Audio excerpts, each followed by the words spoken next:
Good morning, everyone. It's Monday, June 28th, 2021, and you're listening to Discover Joyous Love. This is episode 2.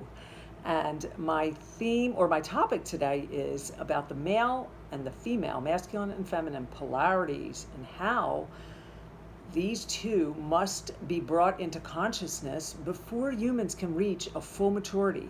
Now, everything in the world there's always the differences in the world, such as this, the opposites, sun and moon, yin and yang, Shiva Shakti, which is in Tantra. My work is Tantra wisdom.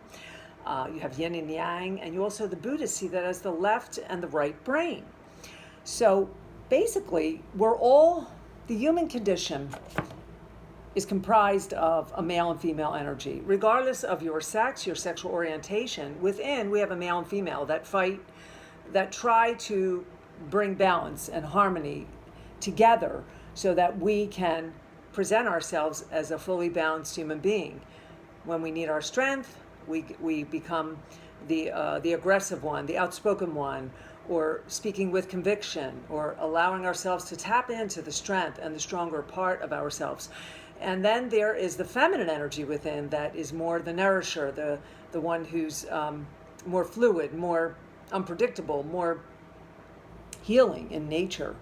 But men and women need to have these both within in order to be fully balanced and to be in full maturity as a human being, I would say. I mean, you have the sun, you have the fire and water. How fire dries water out, but then water boils fire.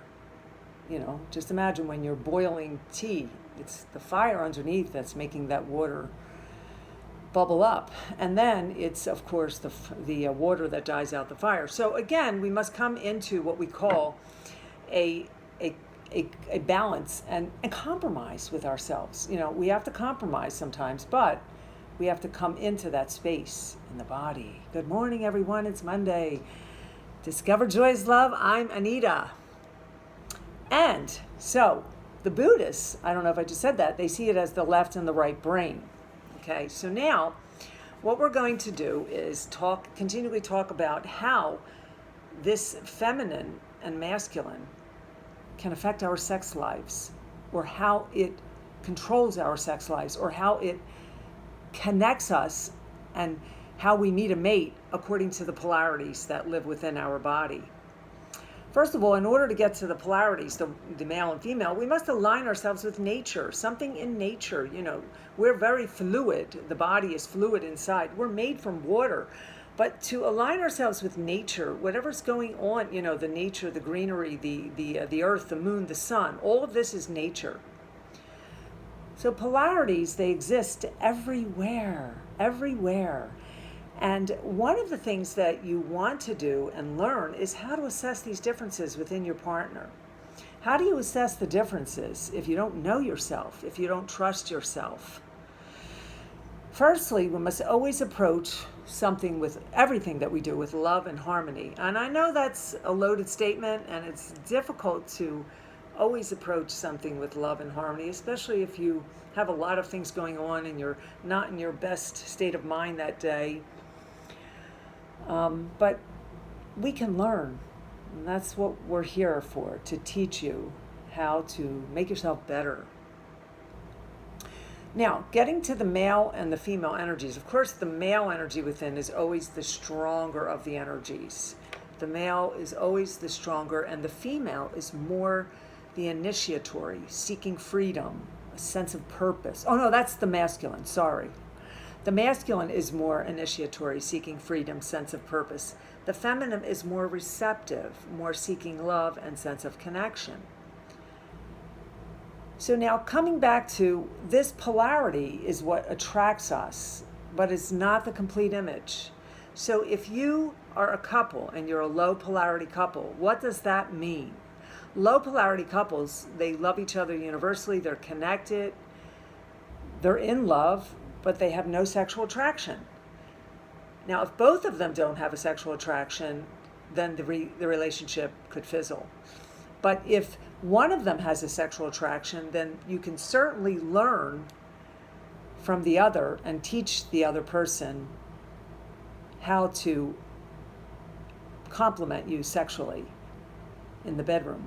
So in this low polarity couple, one of you need to have a sexual attraction to the other.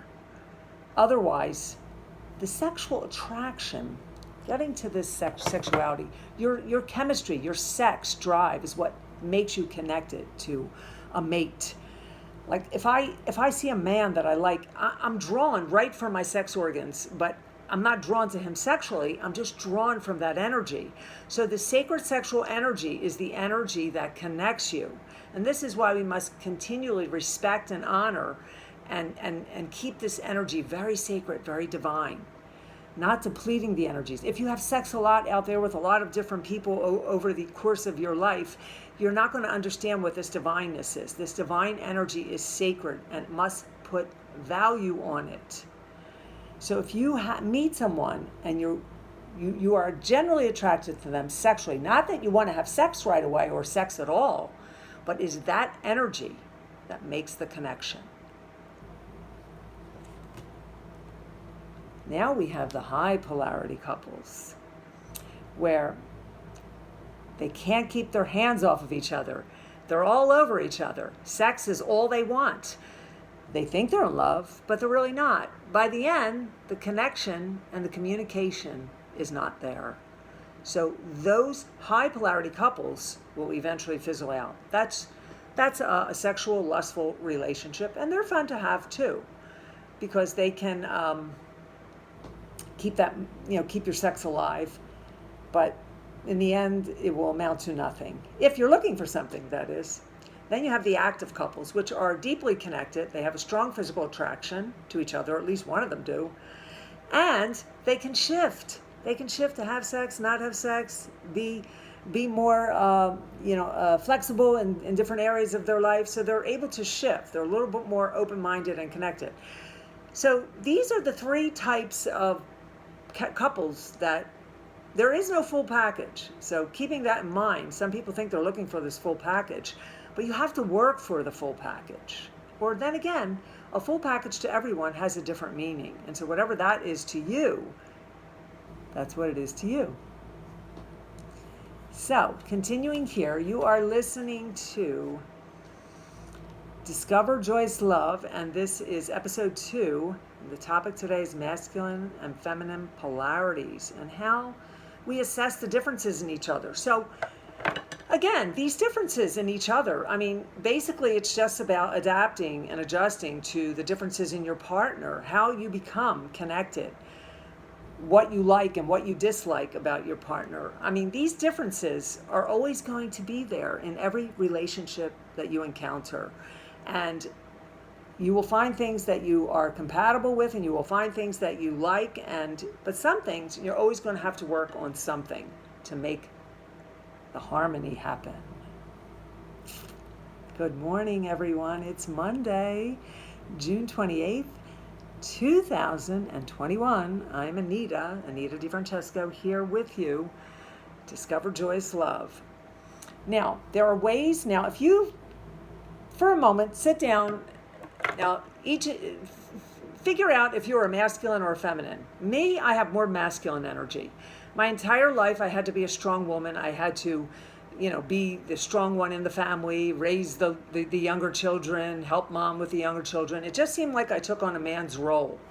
And so all of these years, I have been working on my feminine energy to bring that out, to improve that sensuality, just for my own self, so that I could feel balanced. And sometimes too much masculine in any one of us could be a frozenness, a numbness, or an armor. And so you don't want to have your masculine energy be an armor, because if it's an armor, then it's trauma. And like a lot of men look to women for inspiration. A lot of men have unhealed trauma, armor from childhood, because they were afraid to express themselves, or they were taught not to. So they live in what they call a shadow.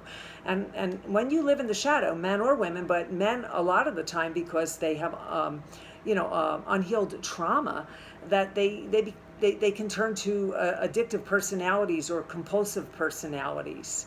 So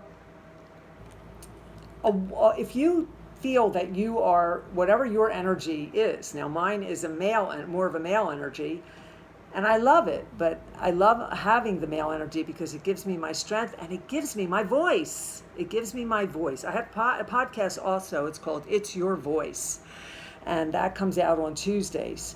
But having my voice gives me my power. But I do work my feminine in ways such as pampering myself, expressing myself, going to the spa, finding something to care about, such as plants if I don't have children, or people, or pets. Bringing beauty into my life. How do I do that? Surround myself with beautiful paintings and flowers, and visit flower events and things of that nature. How do I keep my divine alive?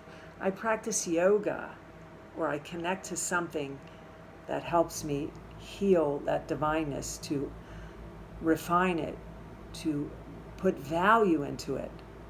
Now, the masculine part also in me needs improving, and depending, it doesn't matter your sex again. We all have the masculine and feminine. Challenging workouts. You know, if you feel like you have more feminine energy in you, regardless if you're a man or woman, challenging workouts can help to give you that strength, to bring back that strength. You know, heavy weights, kickboxing, things of that nature.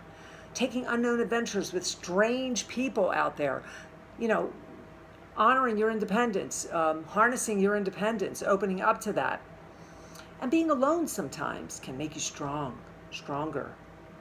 So, can give you more freedom. Strength gives you freedom.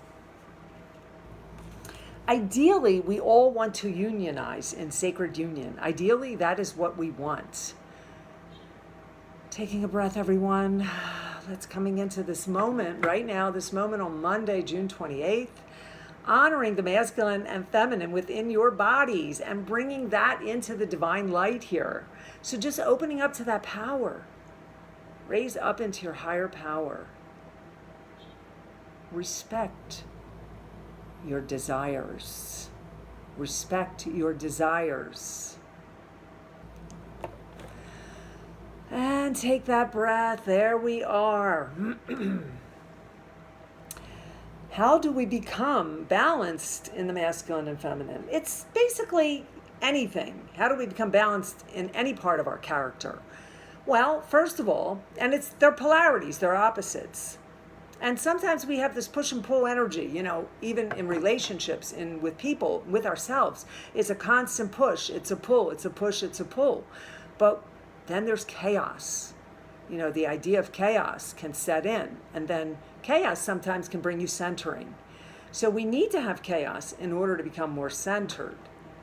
But again, the balance needs to be there. So how do you cultivate this? Well, awareness and consciousness is a beginning. Cultivating the arc of sexual attraction. Sexual attraction is very important to cultivate and honor your sexual energy. You know, I can be very sexually attracted to someone, but it doesn't mean I want to have sex with them.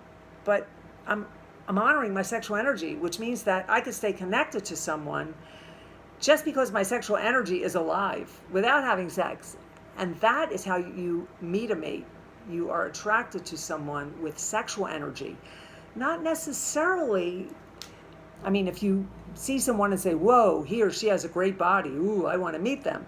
Then again, you're getting into the high polarity end of things. It's more lustful. But if you meet someone and you just meet them and you don't look at them as sex, or you don't see that, you're still being drawn to them through that root chakra, the sexual energy. And the sexual energy, we need to continually refine that and awaken that and clean out that karma, especially if we've slept with lots of different people over the years and we've just depleted the riches of the body, the sexual energy. It is so sacred. It is so valuable. Please honor it. Be selective, folks. Don't just have sex with anyone. Dedicate your sexuality. Men look for women, again, for that inspiration and that nourishment. And they avoid the feelings. So anyone can avoid their feelings and tap into the shadow. And it's not a good place to live, in the shadow. Your healing comes from the nurturing, but men more so tend to run from the woman. And then they confuse the woman because they want to be healed and loved and inspired by the feminine, by the mother. But then again, they run to the shadow because there's a fear there. How does it feel to want? I want, but I fear. I want connection, but I am scared. I want love, but I'm afraid. So these are the things. How does it feel to want? I want, not materialistic things, but you want from the heart. You want. And these are the things that keep us back in the shadow. So having the voice again, tapping into the voice, opening up. You must connect the heart to the sex. That's where the voice comes alive. Awakenings is what polarities are really about. So, awakenings, as a child, I was 9 years old. I was very sick in a hospital. I had rheumatic fever. And I had been in a bed being soaked in ices every night because I had such high fevers that during that time, it was a very emotional time for me. I was soaked in ice and I had many awakenings, one after the other. And it was such an empowerment for me as a sick child, as a child alone. And this is where I built my resiliency and my strength and my character. And so your awakenings are there from your experiences in life, but you have to allow them to come forth. Take them out of the shadow. Get out of your shadow and bring the awakenings to fruition.